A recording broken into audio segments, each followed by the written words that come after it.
L'équipe de recherche des laboratoires techniques de Transtar a mis au point des modifications structurelles afin d'améliorer la gamme de produits Transtar ainsi que la sécurité et la communication à bord de Talos One.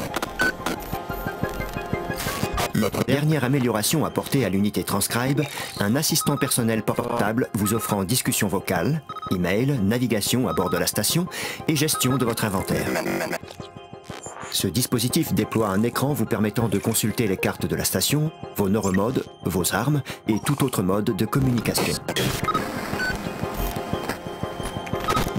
Nos experts des laboratoires techniques ont mis au point un nouveau dispositif permettant de restructurer la matière.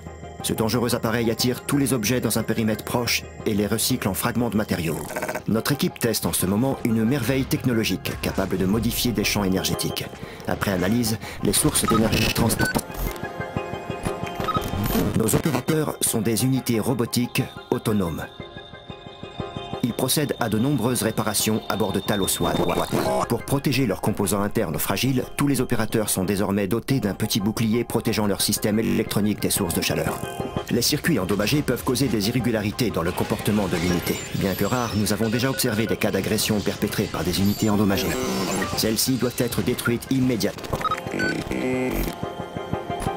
L'arme la plus populaire des laboratoires techniques, le canon glu, pour geler liquide ultra entravante, tire un jet de mousse neutralisante à solidification rapide.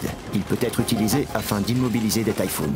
Pour éviter la corrosion due à la mousse glu, les techniciens des laboratoires techniques ont conçu un revêtement en acier au carbone anti-rouille pour recouvrir les tuyaux du canon.